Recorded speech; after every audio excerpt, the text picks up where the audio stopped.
Antes de as pessoas poderem voar para o exterior de férias, o caminho era mais longo. Isso significava embarcar em um navio. E, sejamos sinceros, uma viagem marítima magnífica era extremamente luxuosa.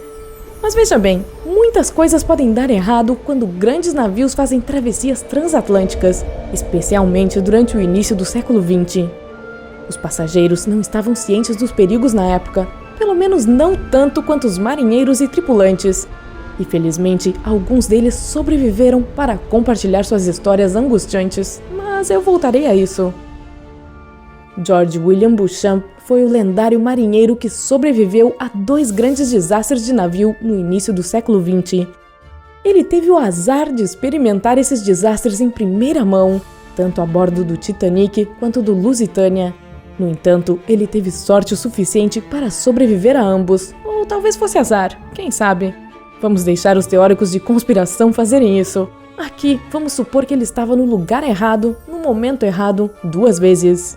George Beauchamp nasceu em Hampshire, na Inglaterra, em 1888, e foi o filho do meio entre os outros 4 irmãos. Seu pai trabalhava como serrador na ferrovia quando George, que ainda era adolescente, terminou a escola e embarcou em uma jornada marítima. Parece que ele estava tão fascinado pelo mar que estava determinado a transformá-lo em sua carreira. Isso provou ser uma escolha de carreira que mudaria a vida de George para sempre. Por um tempo, ele trabalhou na Union Castle Line, que era uma linha de navegação britânica que operava uma frota de navios de carga e navios de passageiros entre a Europa e a África. Depois disso, ele trabalhou para o Royal Mail Ship, e veja só, antes disso, a RMS representava o Royal Mail Steamer, o que indicava que o Titanic também foi construído para transportar correspondências. E provavelmente por isso que também tinha uma enorme sala de correspondência e uma agência dos correios em seus decks. Fascinante, não é? Agora, voltemos à nossa história. Essa sua última posição era a que mudaria sua vida, e foi na White Star Line. George estava realmente ansioso para trabalhar a bordo do navio inafundável que todos conhecemos como Titanic. Então, ele fez tudo o que podia para conseguir o cargo. Ele se candidatou a um emprego de bombeiro e listou todas as suas informações no requerimento também. Mas entenda, na época, George tinha 42 anos e era necessário ser mais jovem para trabalhar em tal cargo, pois exigia muita força física. Então, ele mentiu sobre sua idade e alegou ter 32 anos. Ele deve ter representado bem, pois conseguiu o emprego. Ele ganharia cerca de $7,50 por mês. Se você está se perguntando quanto isso seria hoje, seria como $850. Em 14 de abril de 1912, na época da famosa colisão, George estava em atividade. Ele estava trabalhando no turno das 8 às 12 da noite e estava na Casa das Caldeiras de número 10. Ele disse que ouviu um estrondo muito alto, que parecia com um barulho de trovão. Nem mesmo um minuto se passou e ele e seus colegas receberam ordens para parar. Quando os motores pararam, as próximas ordens foram dadas para imediatamente fechar os dampers. Ao mesmo tempo, as portas à prova d'água fecharam completamente para evitar que a água entrasse. Poucos minutos depois, o comandante disse aos bombeiros que se fizessem de escudo, mas quando eles estavam fazendo isso, a água começou a entrar pelo chão. Nesse ponto, o comandante disse a todos que fossem para a escada de emergência. George começou a subir e não olhou para trás até chegar ao convés do navio. Eles tinham barcos salva-vidas disponíveis para todos os membros da tripulação, e cada membro estava designado para um bote diferente. No entanto, a lista não fora criada antes daquela manhã e nem todos os membros da equipe tiveram a chance de analisá-la. Então, quando George chegou lá, ele estava perdido.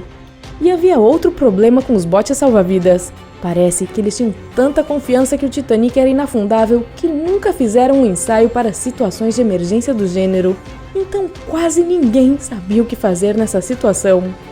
A missão de George era tentar salvar tantas mulheres e crianças quanto pudesse, e ele fez isso com sucesso no bote número 13. Quando ele finalmente conseguiu encher o bote com 70 pessoas, ele recebeu ordens para baixá-lo. Foi quando outros homens entraram para o barco também. Originalmente, George seria o único homem no bote salva-vidas, e ele usaria sua força como bombeiro para guiar o barco para longe do Titanic usando os remos fornecidos. Mas isso não seria tão fácil quanto se pensava. Ao contrário de muitos outros botes salva-vidas que saíram primeiro, o bote de George estava cheio demais, e apesar de amerrissar lenta e firmemente, George ainda se esforçava para guiá-lo para longe do navio sem colocar água nele.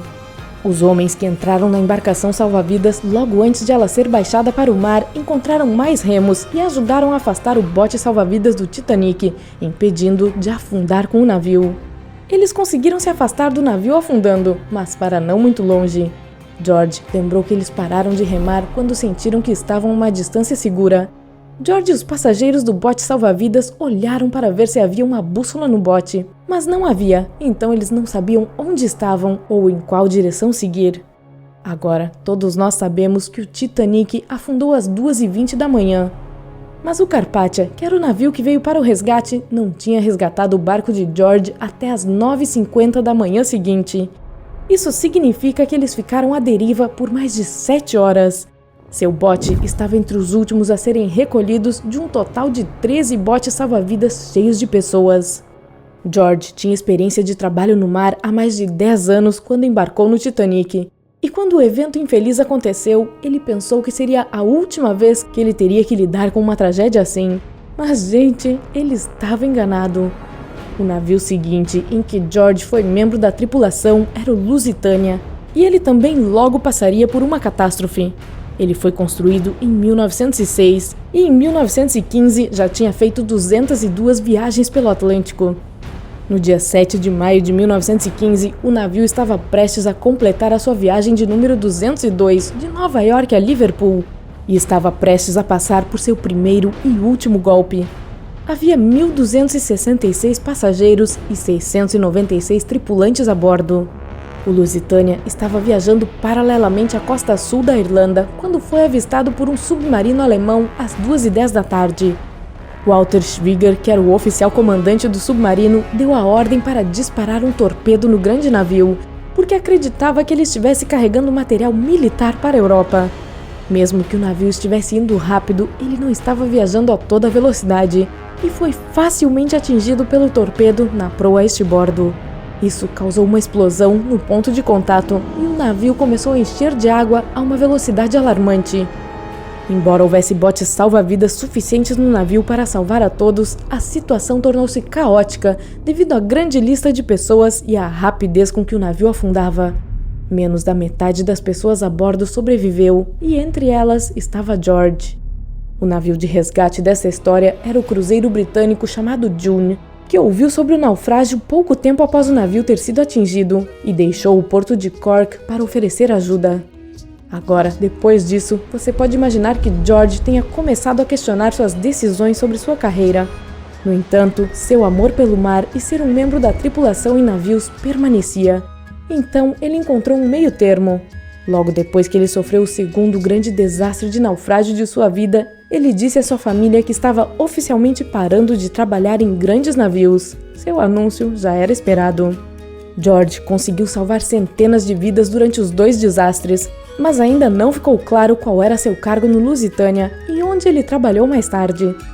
Depois que se aposentou, ele se mudou para Southampton, no Reino Unido, onde passou o resto de seus dias perto do mar. Agora é sua vez. Você conhece mais pessoas lendárias que tiveram experiências tão extraordinárias? Compartilhe conosco nos comentários abaixo. Se você aprendeu algo novo hoje, curta este vídeo e compartilhe-o com seus amigos. Mas ei, não sai em um cruzeiro agorinha. Antes, escolha um dos mais de 2.000 vídeos legais que temos para você conferir. É só clicar no da esquerda ou no da direita e aproveitar. Fique no lado incrível da vida.